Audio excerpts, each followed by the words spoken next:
Pass, Monday, August 23rd, 2021. Now, we are just one game away from the end of the week 2 or the second week of preseason football with the Jacksonville Jaguars taking on the New Orleans Saints here after the show at 7. Should be a good battle. Trevor Lawrence will be out there. Gardner Minshew will probably play a little bit. We'll get to go see, Jameis and Taysom kind of battle it out. That first week they put up similar type of stats. I believe one went like 12 for 9 or 9 for 12. The other one went 7 for 12. So they have, a lot of similarities there. But for right now, we'll kind of wait to see how that quarterback battle kind of goes about itself. So not a crazy amount happened since, last Wednesday on the show, other than some pretty solid weekend of football for the most part. It wasn't the greatest weekend of football. You got to see a lot of the starters come out there and show what they got going. But really, week 2 preseason, especially with all these starters, coming out here and getting the majority of the reps, you're going to see a lot of basic-ass plays. Okay, and that's what we've seen. A lot of plays that are, fundamentals. All you're going to see in preseason is, can this guy play? Okay, can this guy on this offensive line block that defensive lineman long enough to protect our quarterback? Can this quarterback, make a read? Can he, how much protection does he actually have? Does he have to hand the ball off and all this stuff? Okay, it's all simple. Okay, the simplicity of preseason is next level. Okay, they're gonna run every little, small thing out there, like simple 28 sweep or 26 kick, stuff like that, easy stuff.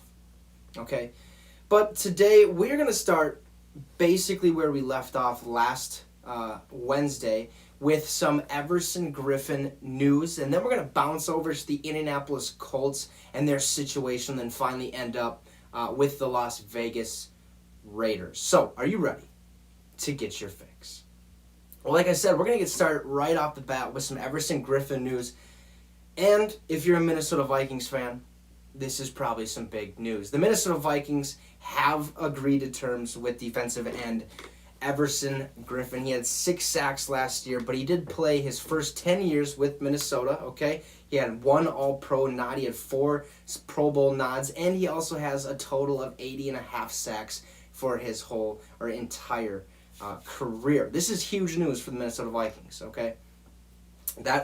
We have one of our ends already figured out, Danielle Hunter, okay? Who's going to be that other defensive end? I mean, like I've noted, DJ Wanham, okay? We got him. We got Patrick Jones II, Janarius Robinson, okay, he's out there. There's options that we can have, but not a set option, okay? Someone that we know for 100% that he's going to be the guy. Well, we just kind of signed him, okay? Everton Griffen spent 10 years in this organization, the majority of them with Mike Zimmer. Okay, he's going to come in right off the bat. He's going to know the defense. He's going to know a lot of the players, especially Harrison Smith. And with this defense being revamped, it's going to be even better, okay? When I was watching that game against the Colts, sadly, we lost, kind of seen that coming. But that defensive line, okay, and I'm specifically talking about the defensive tackles, Michael Pierce and Dalvin Tomlinson. I haven't had or seen this type this type of defensive line pretty much since the Williams Wall was in Minnesota. Okay, the Minnesota Vikings haven't really had the greatest defensive tackles since then. Okay, there has been a few pieces here and there. Okay, they can do a really good job. But it hasn't been like that Pat and Kevin Williams Wall. It just hasn't. And I think we are right back in that situation, or the Minnesota Vikings are right back in that situation with Michael Pierce and Dalvin Tomlinson. These guys are going to bring a lot of pressure to those opposing quarterbacks. They're going to, ruffle those feathers. But this is a very, very good defensive line with those two. Okay, they're going to stop the run. They're going to get to the quarterback at a high rate. And you got to add Danielle Hunter with that. Okay, there's going to be a lot of sacks that the Vikings are potentially going to have this year. You add Everton Griffen in the mix, you're looking at an even better defensive line, someone that's played there. Yeah, granted, he hasn't had the best time of his life, since leaving the Vikings. I mean, he had that mental breakdown right before the Vikings, then went on Twitter and berated the Minnesota Vikings. Mike Zimmer talked a bunch of shit about. He goes to, the Lions, he goes to the Cowboys, doesn't do the greatest, 6 sacks. But that also could be due to the fact that maybe he just didn't fit in their system. Maybe he just wasn't that guy that they needed, okay? It's tough to learn a new playbook when you leave a team and go to a new one, okay? It is, especially in the NFL, okay? You go from high school playbooks to college playbooks to NFL playbooks, okay? They have a playbook for each and every team that they have to play that year. But this is a huge addition. I'm not sure of the length or the money. Once that gets all situated and, broke, or the news broke about it, I will, probably reiterate it a little bit, not too much, because I'm telling you about it now, okay? Everton Griffen is a Minnesota fucking Viking. Once again, I'm pumped. You should be pumped, especially if you're a Vikings fan. I know today I talked to one of my coworkers. He's a Green Bay Packers fan, and when I told him Everton Griffen has been signed by the Minnesota Vikings, he didn't seem to like that. He was like, God damn it, stuff like that. So that's good news, okay? Especially knowing that division rivals or fans of division rivals know that if we get Everton Griffen or have Everton Griffen, God damn it, it's going to be that much tougher to win that ball game. Granted, Aaron Rodgers is still probably going to throw fucking 800 yards on us this year in 2 games, probably have 6 touchdowns against us. Just going to go bonkers this entire year, especially if it is his last, dance out there. But big sign by the Minnesota Vikings. I'm pumped. You should be pumped. Let's move on and bounce over to the Indianapolis Colts. Okay. Now apparently, if you ever let's rewind a little bit. If you remember, and you should remember, Carson Wentz, Quentin Nelson, they go to they're on the Colts. You got one of the best offensive guards in the league, Quentin Nelson. You got Carson Wentz coming over from the Philadelphia Eagles, look to rejuvenate his career a little bit. Things are going smooth, gets to training camp, and boom.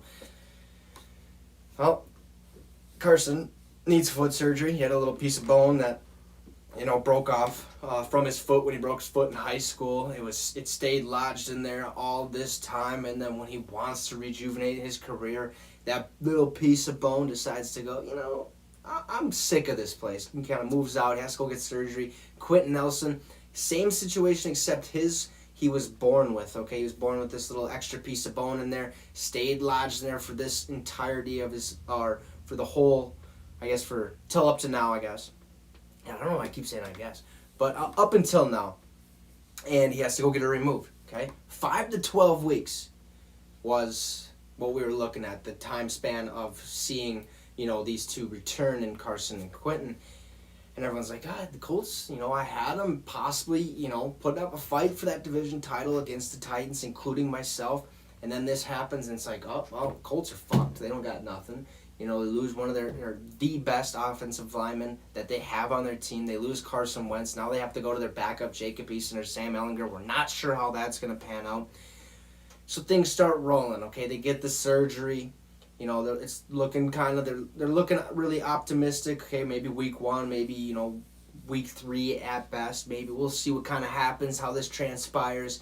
And then, you get a couple weeks of Sam Ehlinger and Jacob Eason going at it. Both, they flip-flopped. Jacob started the first game, Sam came in, and then Sam started the second game. Jacob came in after. They looked really solid. Colts right now, if Carson Wentz could not start, or if he won't start, week 1 are going to be fine.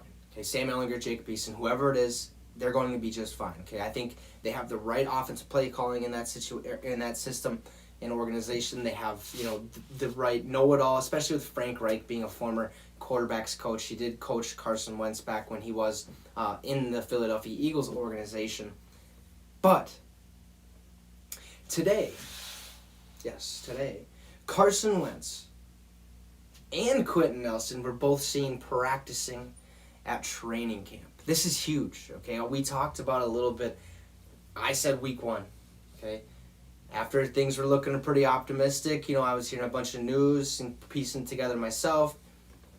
Week 1 seemed really, really possible, okay? My best case or worst case scenario was week 5 they'd sit out. Worst case. but they are going to be playing week 1. And I'm going to show you a video of just how ready these guys might be week 1, okay? This is Carson Wentz today. Okay? Let it get fucking ads. Here you go. Look at that. Look at that footwork. Look at that. Beautiful. I mean, that dude was stepping and changing direction, changing speed a little bit, seeing how that foot feels. Looks just fine. No limping. No, like squinting or... I don't know, how am I trying to... I can't think of the word right now. But you understand, okay? He doesn't look hurt at all. He looks just fine. If Quentin Nelson is doing that same goddamn stuff, especially playing an offensive line, or on the offensive line,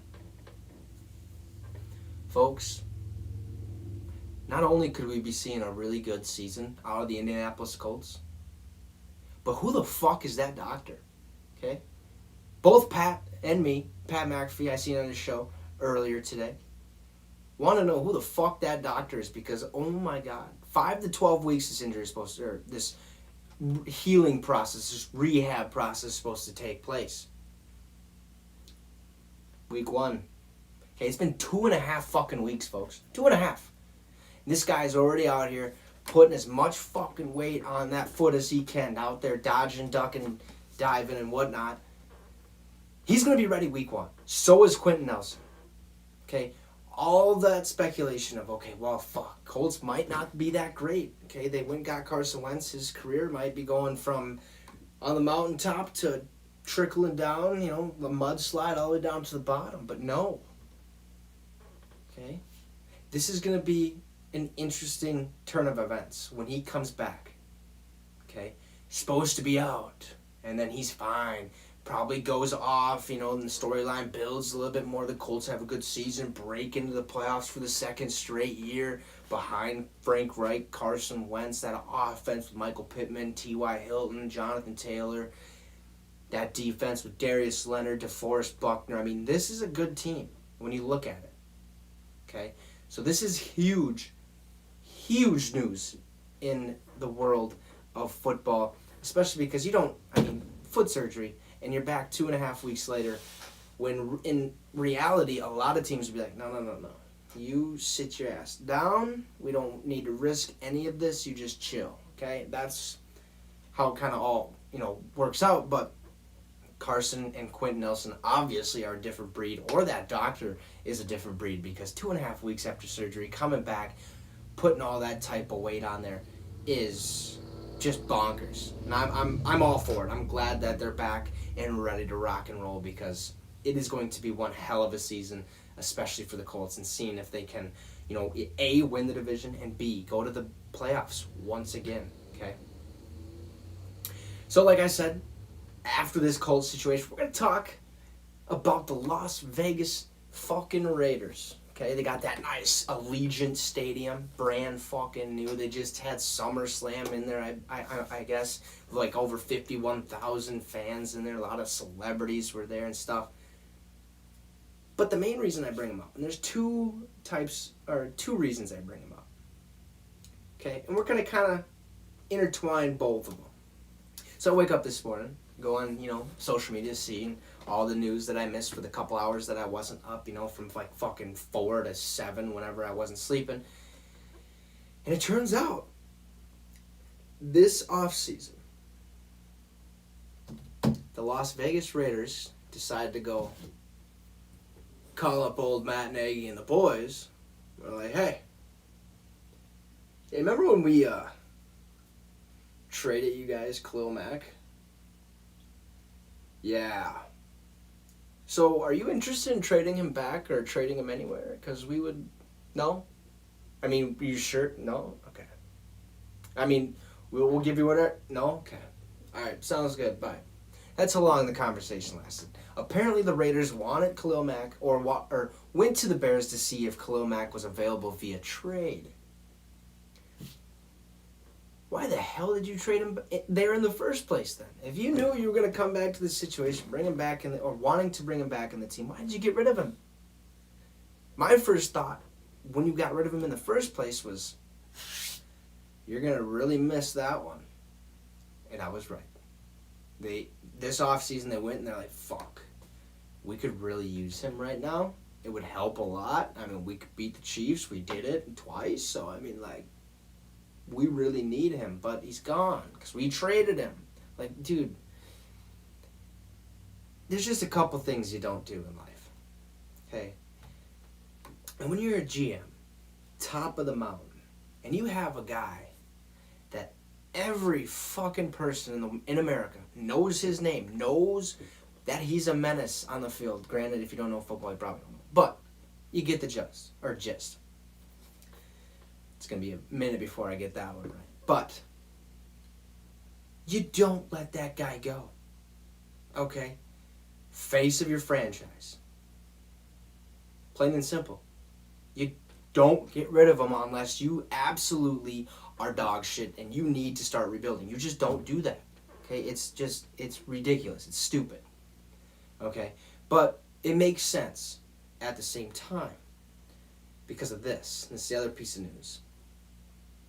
So you remember, right, during the peak of off-season, Las Vegas Raiders were seeming to lose a lot of their personnel that have actually been there for quite some time. Okay, one of them being Rodney Hudson, the center, who went to Arizona. Well, apparently, the Las Vegas Raiders are facing some tax fraud. And, from what I know, a lot of fucking money. Too much money, actually. And, I don't think Mark Davis, has that much money left in the tank. And that's just going around from bits of information. It's not 100%. I'm not going to tell you it's 100% factual, but I know that from what I've heard from my sources and stuff like that, he doesn't have that much money. Okay, so what is he trying to do? Okay, he's losing a lot of people, probably knowing that they're like, dude, we can't, they're fucking with our money. We probably don't even have any money. They can't pay us. What are we doing here? Let's leave. Let's get out. That whole thing was happening, okay? Wasn't really brought out. Wasn't news breaking yet, okay?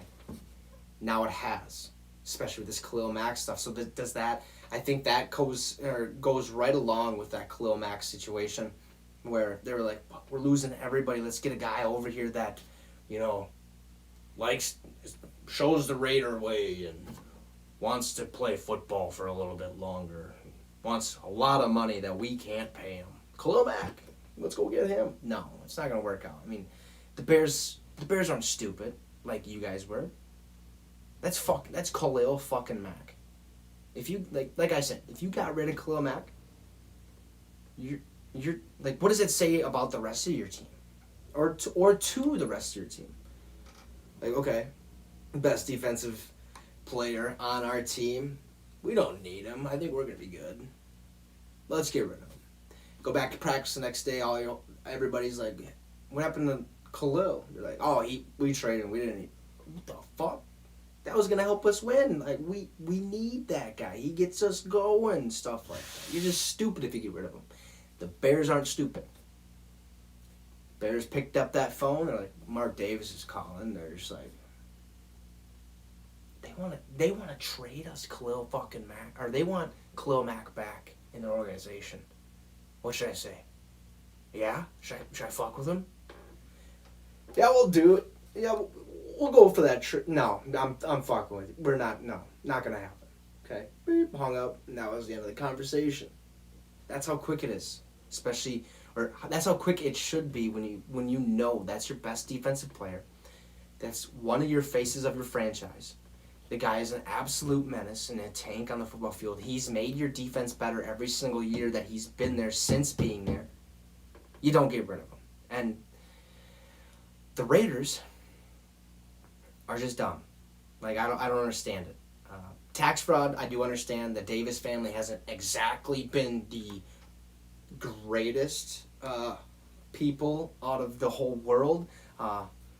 They probably have done a lot more behind the scenes scandals and whatnot. Scandals by that I mean, like, money wise and all this other stuff. I don't know what they're into, so don't put that on me. But that Raiders, Mark Davis or the whole Davis family, Al Davis, Mark Davis, it's really weird how they have all worked out.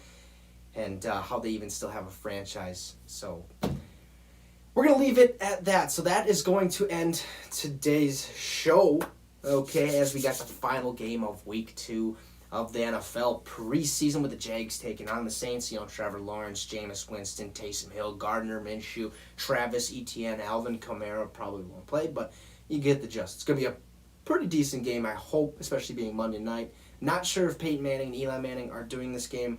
They might be starting regular season, but I'm going to go look and hopefully get a chance to watch that if they are doing it. But, hey, it's going to be a pretty decent game, so go ahead and watch that after this. But anyways, thank you for tuning in. Like always, we'll see you tomorrow at 6 p.m. And you just got your fix with a Wicks. And thank you guys. Have a good one.